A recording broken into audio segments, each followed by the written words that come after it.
Hello everyone, আসসালামু আলাইকুম। Welcome to my channel. আজকে আমি আপনাদের সাথে শেয়ার করব খুব সহজে এবং পারফেক্টলি কিভাবে আলুর চপ বানানো যায়। এই জন্য প্রথমে আমি কিছুটা শুকনা মরিচ নিয়ে সেটা ভেজে নিয়েছি। এরপরে কয়েকটা পেঁয়াজ নিয়ে সেটাকে ভেজে নিলাম।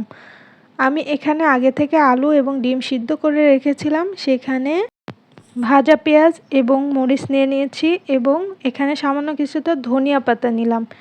এখানে পরিমাণ মতো লবণ দিয়ে দিবেন। এরপরে সবগুলোকে খুব ভালোভাবে মেখে নিতে হবে। আমি এবার পেঁয়াজ, মরিচ এবং ধনিয়া পাতা এবং লবণটাকে ভালোভাবে মিশিয়ে নিচ্ছি। এরপরে এর সাথে আলু এবং ডিমটাও ভালোভাবে একসাথে মিশিয়ে নিব। আমার এই মিশ্রণটা একবারে রেডি হয়ে গেছে। এখন এটাকে চপের শেপ দিয়ে নিব। এখানে আমি গোল গোল করে আলুর চপের শেপ দিয়ে নিচ্ছি। আপনারা আপনাদের মতো করে শেপ দিয়ে নিতে পারবেন। এখানে আমি গোল গোল করে এটাকে শেপ দিয়ে নিচ্ছি।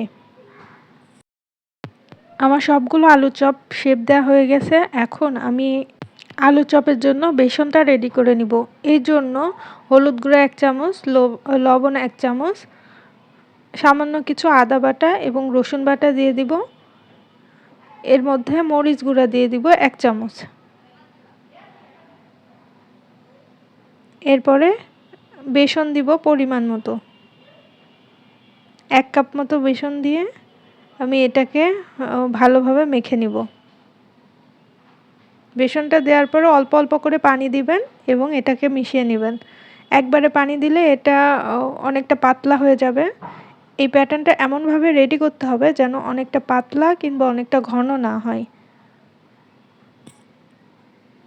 আর এটাকে একটু সময় নিয়ে বেশি করে মেখে মেখে বানাতে হবে।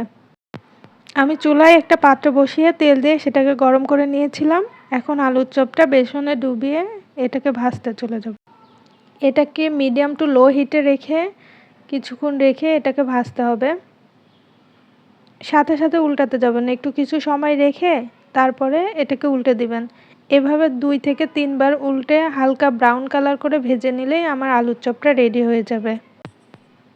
এভাবে খুব সহজে আলুর চপ বানিয়ে নিতে পারবেন। আমার চ্যানেলে রান্নার আরও কিছু ভিডিও আছে, আপনারা চাইলে দেখে আসতে পারেন।